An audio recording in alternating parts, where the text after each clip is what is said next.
거리에서는 굵은 배로 몸을 동였으며 지붕과 넓은 곳에서는 각기 애통하여 심히 울며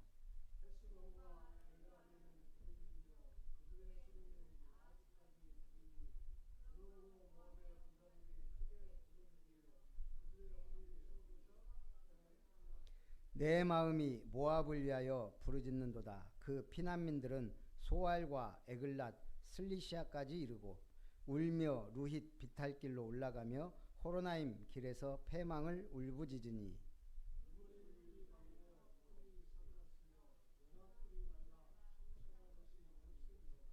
그러므로 그들이 얻은 재물과 쌓았던 것을 가지고 버드나무 시내를 건너리니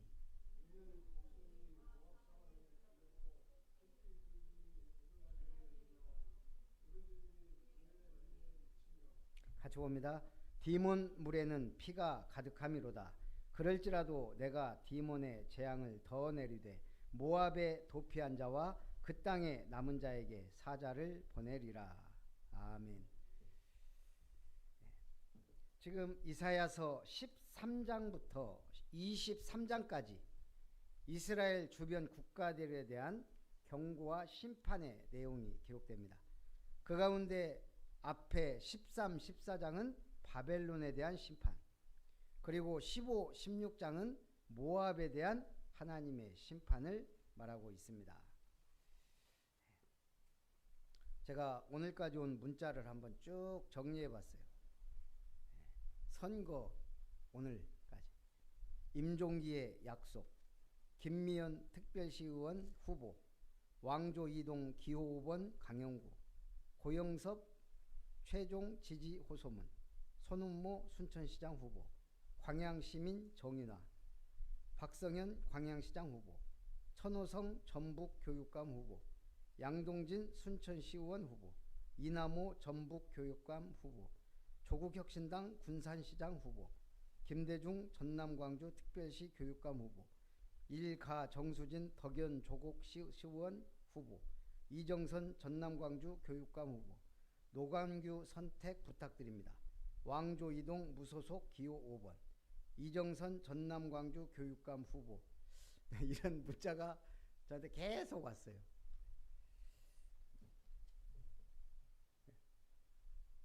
신기한 거는 전북 교육감이 왜 나한테 문자가 오냐고요. 심지어 항상 선거 때마다 군산에서도 와요. 제 본적이 군산이라 그러니. 광양은 제가 이해가 가요. 왜냐하면 제가 광양 이걸 하니까 많이 살았었고. 왜 여수는 안 오냐고요. 어찌됐든 평상시 이름도 없던 이런 사람들이 선거철이 되니까 막 와요. 한 표 찍어달라고. 거의 제가 모르는 사람들이에요. 이름은 알지만. 정치인은 정책과 실적으로 말해야 돼요. 산업인은 사업과 경제로 말해야 되고, 성도는 믿음과 말씀으로 승리해야 됩니다. 그래서 첫 번째, 멸망의 배경입니다. 모압이 왜 멸망했는가? 그 첫 번째는 바벨론처럼 교만입니다. 희한하게 나라가 조금 커지면 교만해져요. 1절에도 모압에 관한 경고라. 하룻밤에 모압 알이 망하여 황폐할 것이며 하룻밤에 모압 기르가 망하여 황폐할 것이라. 그들은 바잇과 디본 산당에 올라가서 울며 모압은 느보와 메드바를 위하여 통곡하는도다. 그들이 각각 머리카락을 밀고 각각 수염을 깎았으며 거리에서는 굵은 배로 몸을 동였으며 지붕과 넓은 곳에서는 각기 애통하여 심히 울며 헤스본과 엘르알레는 부르짖으며 그들의 소리는 야하스까지 들리니 그러므로 모압의 군사들이 크게 부르짖으며 그들의 혼이 속에서 떠는도다. 모압에 대한 모든 도시들에 대한 경고가 들어있죠. 자, 그럼 우리가 여기서 모압이란 이름은 들어봤어요. 모압이 어디에서 나온 족속들이에요, 이게? 모압.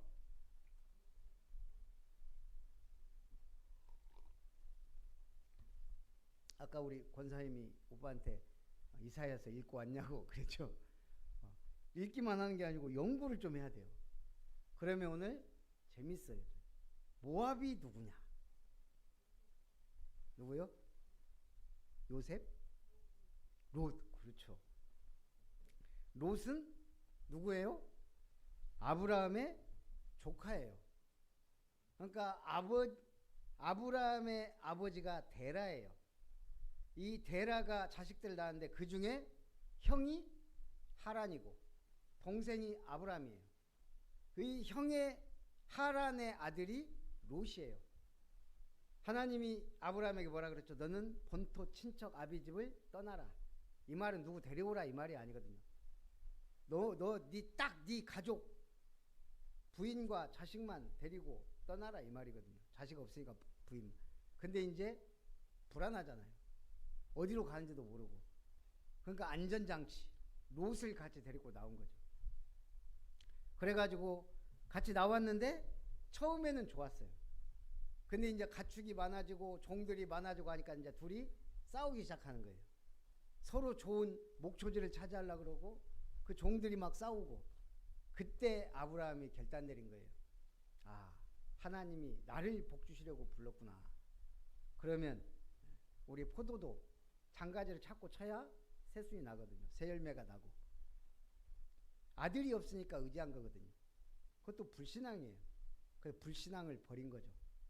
네가 좌하면 나는 우하리라. 그래서 롯이 보니까 그때 당시에 소돔과 고모라가 너무너무 좋게 보이거든요. 글로 들어갔고 아브라함은 마물의 상수리숲에서 제단을 쌓았어요. 자, 복 있는 사람은 하나님의 선택된 자예요. 두 번째는 하나님이 원하는 그 자리, 그 위치, 거기서 예배하고 단을 쌓고 기도할 때 하나님이 역사하신 거죠. 그런데 롯은 아브라함에게 듣긴 들었어요. 여호와 하나님. 믿음은 있어요. 그러나 신앙생활은 엉망이죠. 그러니까 소돔으로 간 거예요. 거기서 어떤 일이 벌어져요? 하나님이 소돔과 고모라의 원망이 하늘에 사무쳐서 그 성이 정말 그러한가? 그렇게 해서 천사를 보내서 그 성을 멸하려고 하시죠. 그래서 롯의 가족들만 빠져나온 거예요. 사위들조차도 죽임을 당하죠. 농담으로 여기고. 그러니까 빠져나왔는데 절대 뒤돌아보지 말라 그랬는데 롯의 아내가 뒤돌아봐서 소금 기둥이 됐어요. 그럼 누구만 남았어요 이제? 롯하고 딸 둘.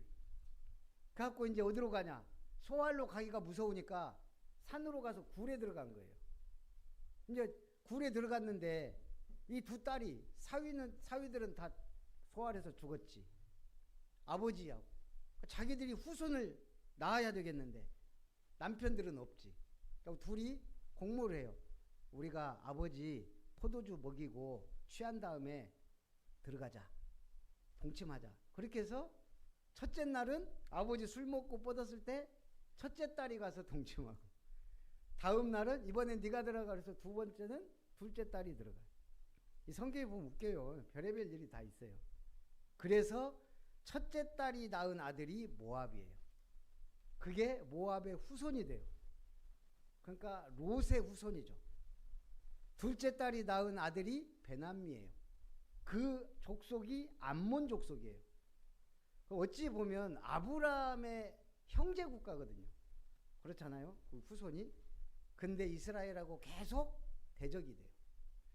신앙이 확실하지 않으면 형제가 될 수 없어요. 그래서 이 모압 족속이 결국은 이스라엘과 자꾸 부딪히죠. 이런 배경을 가지고 우리가 성경을 좀 보면, 그래서 항상 이스라엘과는 좀 적대 관계에 있었어요.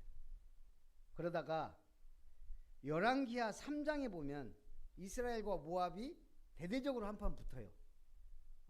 그때 이 모압 왕이 이스라엘이 이제 이스라엘에게 조공을 바쳤어요. 모압이. 그러다가 여호람 왕인가 왕이 되니까 이제 이스라엘 국력이 좀 약해졌거든요. 그때를 틈타서 조공을 딱 끊어요. 그리고 이제 정쟁이 벌어진 거예요. 그러니까 이스라엘 왕이 혼자 싸우기는 좀 두려우니까 그때 유다 왕 여호사밧하고 사이가 좋았어요. 여호사밧은 믿음이 좀 좋은 사람이에요. 이스라엘 왕들은 주로 믿음이 없어요. 그러니까 여호사밧에게 우리 같이 싸웁시다. 그러니까 이스라엘 왕이 우리는 형제 국가요. 우리의 적은 공동의 적이다. 그래서 연합해서 모압을 쳐요. 그런데 치러 가는데 이게 이제 연합군이 세 명으로 늘어요. 이스라엘 왕, 유다 왕, 에돔 왕. 그래서 세 명이 이제 치러 가는데 이게 이제 물이 없는 거예요. 거기 사막지대잖아요, 중동이. 물은 없지. 가축들은 죽어가지. 전쟁은 지금 하기도 전에 패하게 생겼죠.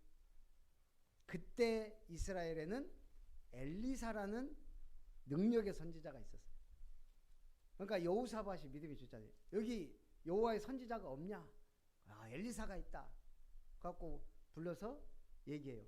그러니까 엘리사가 뭐라고 하냐면 내가 이스라엘 왕으로 인해 오지 않으려 했으나 유다의 여호사밧 왕 때문에 내가 왔다. 그러면서 하나님의 말씀에 샘을 많이 팔아. 뭐 가르쳐 줬겠죠. 그래서 거기 샘을 파요. 그리고 다음 날 모압이 쳐들어와요. 샘을 파서 물 먹이고 이제 거기 이제 물들이 있었겠죠. 근데 신기한 거는 그걸로 가축도 먹이고 사람도 먹고 그리고 모압이 딱 왔는데 붉은 노을 해가 질 때였나 봐요. 그러니까 물이 핏빛으로 보인 거예요. 그러니까 이 모압 사람들이 야 지들끼리 싸우다가 다 피 흘려 죽었는갑다 치자 그래갖고 막 대비도 안 하고 정신없이 쳐들어온 거예요. 이스라엘은 벌써 엘리사를 통해 대비가 돼 있었잖아요. 그래갖고 모압이 패하고 모압 왕이 도망가려다가 700명 특공대를 거닐고 애굽으로 도움을 청하러 가다가 막혀. 그래서 결국은 아들을 왕으로 세우고 흩어집니다. 그게 이스라엘과 모압의 나름대로 관계예요. 그러니까 모압은 하나님의 백성들 치다가 결국은 망한 거예요. 자, 두 번째. 첫 번째 모압의 멸망 원인은 교만. 하나님의 백성을 대적해도 된다는 그게 엄청난 교만이거든요. 두 번째는 미움. 앞에서 모압은 BC 13세기경 사해 동편에 거주했다고 합니다. 정착한 모압은 BC 11세기로 이어지는 동안 그들의 영토를 확장하기 시작합니다. 그러다 보니까 자꾸 이스라엘하고 부딪히는 거예요. 특히 루벤 지파와 부딪히기 시작하고 그러면서 이스라엘과 부딪히기 시작합니다. 의인을 미워하면 죄를 받아요. 시편 34편 21절 악이 악인을 죽일 것이라 의인을 미워하는 자는 벌을 받으리로다. 역사상 하나님의 백성 이스라엘을 미워하고 온전한 나라가 없어요. 예. 여러분 가만히 보세요. 예수 믿는 사람들 욕하고 은근히 교회 비난하는 사람들 결말을 나중에 가만히 보세요. 결국 비참하게 무너집니다. 기독교 국가들을 공격했던 대적자들, 이방 종교인들 보세요. 망해요. 예. 그래서 우리가 함부로 입을 돌리면 안 돼요. 예. 교회는 기도해 줘야 될 곳이에요. 예. 세 번째는 폭력입니다. 근데 왜 그렇게 망하냐? 요한복음 15장 18절에 예수님이 직접 말씀하셨어요. 세상이 너희를 미워하면 너희보다 먼저 나를 미워한 줄로 알라. 그러니까 주의 백성을, 교회를 미워하는 것은 주님을 먼저 미워하기 때문에 그게 나온다는 거예요. 세 번째는 폭력입니다. 하여간 이스라엘 주변 사람 강폭해요. 강폭. 모압의 이스라엘에 대한 미움은 결국 군사적 도발로 이루어져요. 그래서 하나님의 선택하신 백성을 무력으로 옳지 않은 힘으로 정복하고자 하죠. 그래서 결국은 하나님의 몽둥이로 들어칠 때는 이스라엘이 패했어요. 하지만 하나님의 몽둥이가 아닐 때는 이스라엘 침범한 나라가 망했어요. 결국 이스라엘 나라는 누구 때문에 흥하고 망한다? 하나님으로 인해요. 주변에 아무리 강대국이 있어도 이스라엘은 망하지 않아요. 하나님이 허락하지 않는 한. 하나님이 허락하면 무조건 망하게 돼 있어요. 그게 애굽의 400년 노예, 아수르의 공격, 바벨론의 포로, 로마의 속국. 그래서 포악은 포악을 부릅니다. 미국 화폐 중에 $100짜리 지폐에 있는 사람이 누군지 아세요? 미국은 1달러부터 $5, $2, $5, $10, $20, $50, $100 지폐가 7종류예요. 다 미국의 대통령들이 들어가 있어요. 거의. 그 $1짜리가 누군지 저도 갑자기 기억이 안 나요. $100짜리 얘기하다 보니까 $1짜리 잊어버리도 되고. $100 거기 좀 링컨은 $5인가에 들어있어요. $100짜리가 벤자민 플랭클린이에요. 벤자민 플랭클린은 대통령이 아니에요. 근데 $100짜리에 들어가 있어요. 그러니까 이 벤자민 플랭클린 어떻게 $100짜리냐? 건국의 아버지로 불려요. 대통령은 아니지만. 그러니까 대통령은 1차 워싱턴이 됐죠. 이 벤자민 프랭클린은 건국의 아버지라 불리며 가장 존경받는 정치인 중에 한 명입니다. 어느 날 누군가 이렇게 질문했습니다. 당신은 수많은 실패와 위기에도 불구하고 어떻게 포기하지 않고 끝까지 전념할 수 있었습니까? 그때 이분이 한 말이에요. 석공을 자세히 관찰해 본 적이 있냐? 석공은 큰 돌을 깨기 위해 계속 망치질을 한다. 돌은 전혀 깨질 기미가 보이지 않지만 결국 단 한 번의 망치질로 돌은 쪼개진다. 그 단 한 번의 망치질이 있기까지 100번의 망치질을 한 것이다. 그러니까 100번을 계속 때려도 전혀 쪼갤 것 같지 않은데 그 100번 이후 그 한 번의 망치질로 쪼개진다 이거예요. 그러니까 우리는 누군가 성공한 것 같지만 그 성공에는 100번의 망치질이 있었다 이 말이죠. 우리가 응답을 받기 위해서는 응답받는 사람 가만히 보면 응답이 쉽게 오지 않죠. 그 뭔가 그 뒤에 100번의 기도, 그 미국의 유명한 분이 한 말 있어요. 사람은 운이 좋은 사람을 운이 좋은 사람이 무섭다? 운이 좋은 사람보다 더 무서운 사람은 습관이 된 사람. 습관. 운은 올 수도 있고 안 올 수도 있어요. 하지만 습관은 한번 만들어지면 바뀌지 않아요. 그게 그 사람의 인생을 만들어요. 그래서 오늘 두 번째는 멸망의 양상입니다. 어떻게 망하냐? 첫째는 급격히 망합니다. 5절부터 마지막 절까지 보면 내 마음이 모압을 위하여 부르짖는도다. 그 피난민들은 소알과 에글랏 슬리시아까지 이르고 룰며 루잇 비탈길로 올라가며 호로나임 길에서 패망을 울부짖으니 미무른 물이 마르고 풀이 시들었으며 연한 풀이 말라 청정한 것이 없음이로다. 그러므로 그들이 얻은 재물과 쌓았던 것을 가지고 버드나무 시내를 건너리니 이는 곡성이 모압 사방에 들렸고 슬피 부르짖음이 에글라임에 이르며 부르짖음이 부엘엘림에 미치며 디몬물에는 피가 가득하미로다. 그럴지라도 내가 디몬의 재앙을 더 내리되 모압에 도피한 자와 그 땅에 남은 자에게 사자를 보내리라. 멸망은 순식간에 와요. 그 멸망의 조짐은 있지만 어느 날 로마가 망할 줄 누가 알았어요? 망합니다. 알렉산더의 헬라 제국이 그렇게 쉽게 망할 줄 누가 알았어요? 징기스칸이 전 세계를 정복했어요. 제일 큰 땅. 그렇지만 지금 몽골은 어떻죠? 뭐 망한 건 아니지만 이쪽 아래쪽 몽골은 중국에 편입됐고 위쪽도요. 그 몽골 인구가 얼마 되지도 않아요. 땅은 광활한데 사람이 살 수 있는 땅은 많지 않아요. 그러니까 그 징기스칸의 제국이 그 사람들이 제일 싫어하는 노래 징기스칸 그거 싫어해요. 징기스칸을 좀 뭐라고 할까? 약간 그 노래가 막 좀 거룩하고 웅장하고 그런 노래는 아니잖아요. 요즘은 좀 부른다고 하네요. 내놓을 게 없으니까. 그랬던 나라도 결국은 쇠락해요. 민수기 16장 21절에 보니까 너희는 이 회중에게서 떠나라. 내가 순식간에 그들을 멸하려 하노라. 하나님이 진노하시면 순식간에 망합니다. 계시록 18장 19절에도요. 이 큰 성이여 바다에서 배부리는 모든 자들이 너의 보배로운 상품으로 치부하였더니 한 시간에 망하였도다. 아무리 대단한 나라도 부강한 나라도 하나님이 진노하시면 순식간에 한 시간에라도 망합니다. 바벨론도 그랬죠. 급작스럽게 멸망합니다. 전면적으로 쇠락합니다.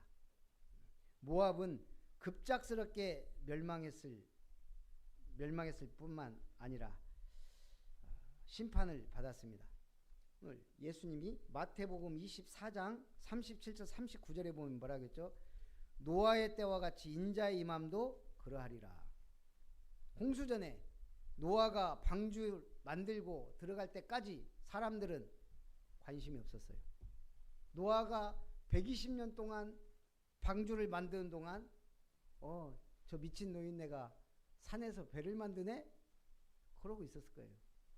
바닷가에서 만들어야지 왜 산에서 만든대? 그것도 배 모양도 우습게 아주 네모나고 직사각형으로. 노아의 방주는 가기 위한 배가 아니에요. 떠있기만 하는 되는 배거든요. 가장 떠있기 좋은 완벽한 구조래요. 그게 가장 최상의. 그래서 3층으로 만들어서 1층, 2층, 3층 동물 넣고 노아의 가족들이 그랬죠. 그때 노아의 시대 사람들은 뭐 했어요? 장가가고 시집가고. 어느 날 노아가 들어간 순간 문이 닫히고 며칠 동안요? 40일 동안 밤낮으로 비가 내렸어요. 40일 동안. 그리고 150일 동안 지구가 물에 잠겨 있었어요. 150일 동안. 그래서 그 역사적 현장을 보고 싶으면 어디로 가라? 그랜드 캐년. 그 물줄기와 그 홍수가 만들어낸 협곡. 그런 것들이 세계에 많아요. 그래서 저는 그랜드 캐년을 한번 가보고 싶어요. 노아의 홍수가 만든 위대한 작품. 어찌됐든 급작스럽게 멸망합니다. 그래서 마태복음 24장 42절에는 그러므로 깨어있으라. 어느 날에 너희 주가 임할는지 너희가 알지 못함이니라. 44절에 이러므로 너희도 준비하고 있으라. 생각하지 않은 때에 인자가 오리라. 그러니까 이스라엘 혼인은 신부 집에 가서 혼인하고 신랑 집에서 혼인하고 이제 신부가 집에서 기다리는 거예요. 신랑이 언제 올지 몰라요. 친구들하고 피로연하고 가는지 뭐 부모님 인사하고 가는지 모르겠는데 언제 올지 몰라요. 그래서 뭘 준비해야 돼요? 신랑이 언제 올지 모르니까 기름과 등을 준비해야 돼요. 미련한 다섯 처녀는 조금밖에 준비 못 해가지고 불 꺼져버렸어요. 신랑이 왔는데. 신랑이 가버렸어요. 슬기로운 다섯 처녀는 기름을 더 준비했어요. 그래서 신랑이 올 때까지 깨어있다가 혼인집에 들어갔어요. 그게 예수님이 마지막 때 일어날 일을 말씀하신 거예요. 신랑이 언제 올지 모르니 깨어 준비하고 있으라. 세 번째는 처절하게 망합니다. 처절하게 긍휼 없는 심판이에요. 에스겔 9장 5절에서 6절. 그들에 대하여 내 귀에 이르시되 너희는 그를 따라 성읍 중에 다니며 불쌍히 여기지 말며 긍휼을 베풀지 말고 쳐서 늙은 자와 젊은 자와 처녀와 어린아이와 여자를 다 죽이되 이마에 표 있는 자에게는 가까이 하지 말라. 내 성소에서 시작할지니라 하시매 그들이 성전 앞에 있는 늙은 자들로부터 시작하더라. 사람이 광기가 들면 남녀노소를 막론해. 어린아이까지. 공산당들이 그랬죠. 빨간 한장 차고. 예수 믿는 사람들 죽일 때 나이 많고 적고를 안 따져요. 그래서 우리는 깨어 기도하고 준비. 평상시 삶이 중요합니다. 미국에서 인기 없는 대통령 중에 하나가 지미 카터예요. 근데 이 사람이 믿음은 좋아요.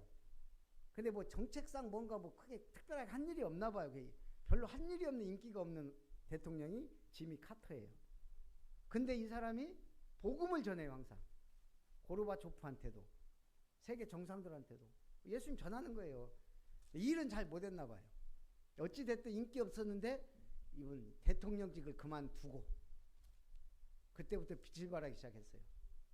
헤비타트 운동, 전 세계 집 지어주기 운동, 집 없는 사람들, 지금도 망치를 들고 현장을 떠돌아요. 주일 학교 교사로 지금도 섬기고 있어요. 대통령 때보다 대통령 후에 평범한 시민으로서 가장 훌륭한 일을 하는 사람으로 인정받고 있어요. 그러니까 우리가 그래요. 예수 믿는 사람이 대통령이 되고 막 큰일 하고 하면 되겠지만 오히려 하나님은 그 이후에 더 축복하신 거죠. 그러니까 우리 인생은 모릅니다. 꾸준히 일심, 전심, 지속. 세 번째, 멸망 위에 멸망입니다. 악인에 대한 심판은 어떻게 옵니까? 큰 고통으로 옵니다. 이 이사야 선지자의 예언을 보면 어쨌든 이 경고는 무시무시해요.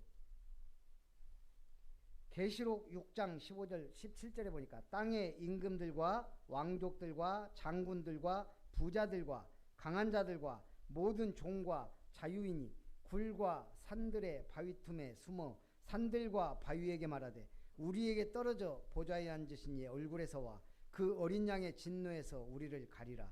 그들의 진노의 큰 날이 이르렀으니 누가 능히 서리요 하더라.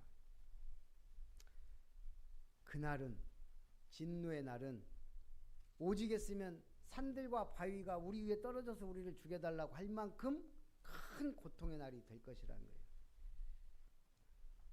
악인에 대한 심판은 철저합니다.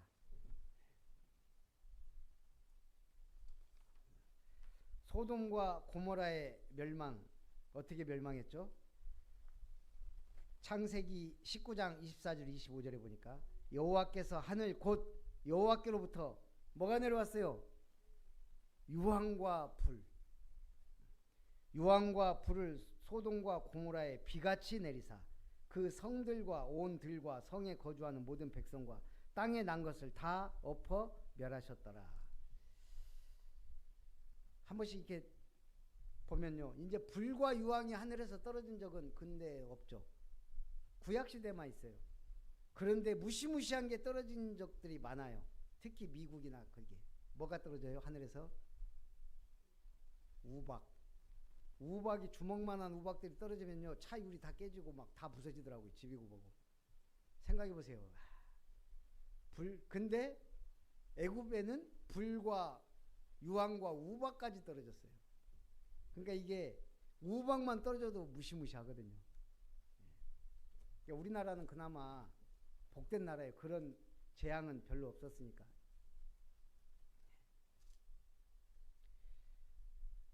그래서 악인에 대한 심판은 또한 완전합니다. 계시록 21장 7절 8절에 보니까 이기는 자는 이것들을 상속으로 받으리라. 나는 그의 하나님이 되고 그는 내 아들이 되리라. 그러나 두려워하는 자들과 믿지 않으려는 자들과 흉악한 자들과 살인자들과 음행하는 자들과 점술가들과 우상 숭배자들과 거짓말하는 모든 자들은 불과 유황으로 타는 못에 던져지리니 이것이 둘째 사망이라. 우리는 죽습니다. 언젠가. 그러나 우리는 생명의 부활로 살게 돼요. 불신자는 둘째 사망으로 인해 영원한 불과 유황으로 떨어져요. 그래서 우리는 전도의 이유가 있는 거예요. 창세기 3장 문제 해결, 영원한 미래 문제 해결, 과거 현재 미래 문제 해결, 그게 구원이에요. 미국 알펜스라고 하는 곳에 어떤 여자가 반신불수가 되어 오랫동안 침대에만 누워 있었습니다.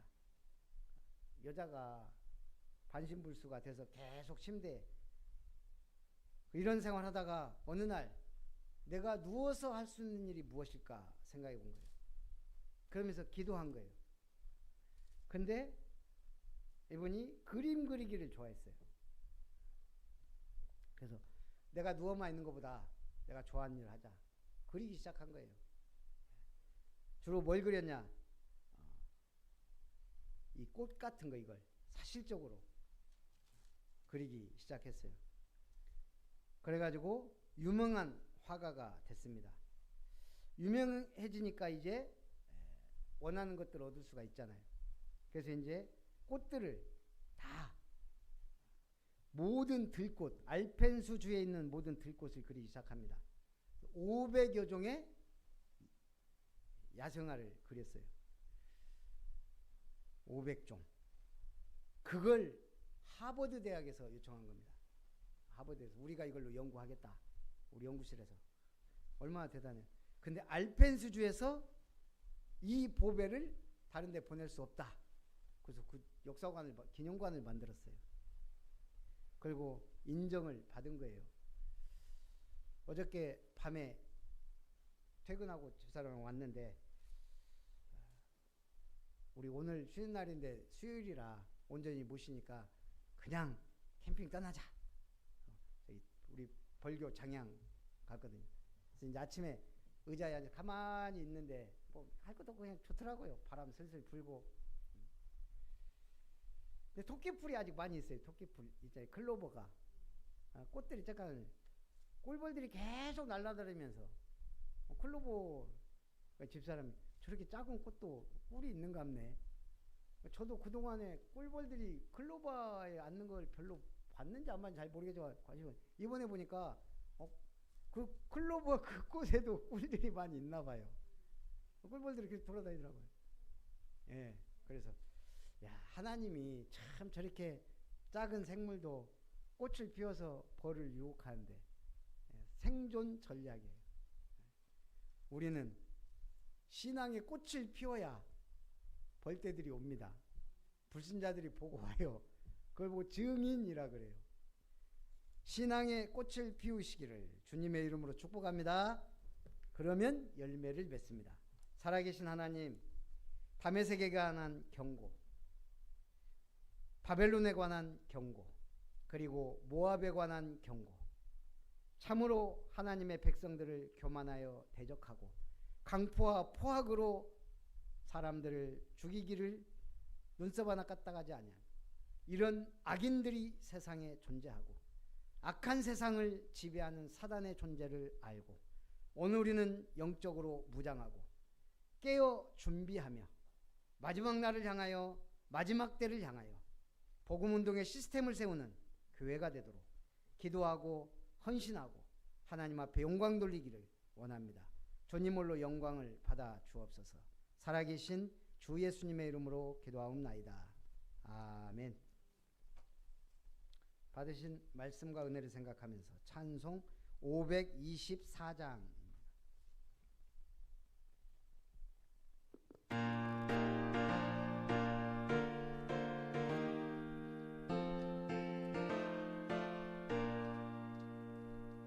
갈 길을 밝히 보이시니 주 앞에 빨리 나갑시다.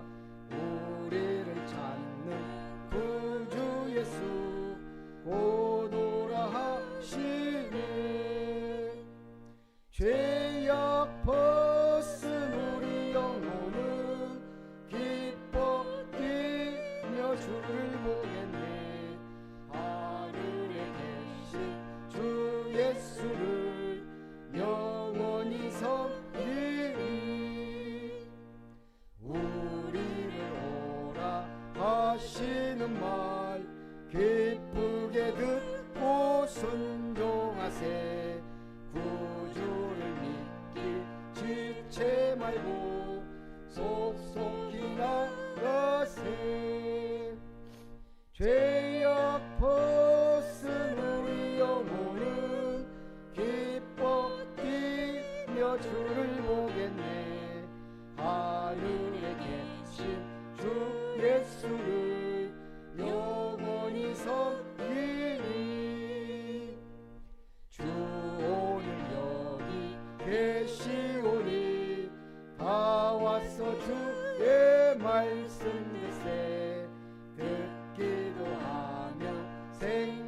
고백하니 참 진리시로다.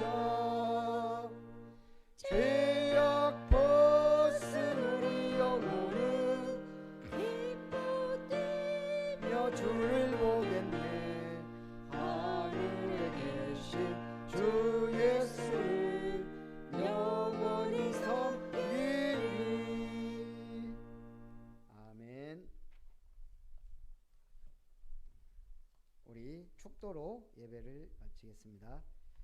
이제는 하나님의 사랑과 예수님의 은혜와 성령 하나님의 역사하심이 교만한 강대국들에 대한 우상 숭배로 인해 하나님을 진노케 한 강대국들과 모든 나라들에 대한 경고를 통해 오늘 이 시대의 나라들과 우상 숭배와 하나님의 진노에 대해 경고하심을 성경을 통해 또한 말씀을 통해 자각하고 오직 전도와 선교에 힘쓰며 주님의 몸된 교회를 위해 봉사하고 헌신하며 하나님의 나라를 굳게 세우며 하나님의 기업을 아름답게 세워 주님 앞에 영광 돌리기를 원하는 오늘 예배자들 위해 아름다운 교회 모든 가족들 위해 우리 렘넌트들 위해 세상의 필요를 공급할 삼뜰교회 위해 이제로부터 영원토록 항상 함께 있을지어다. 아멘.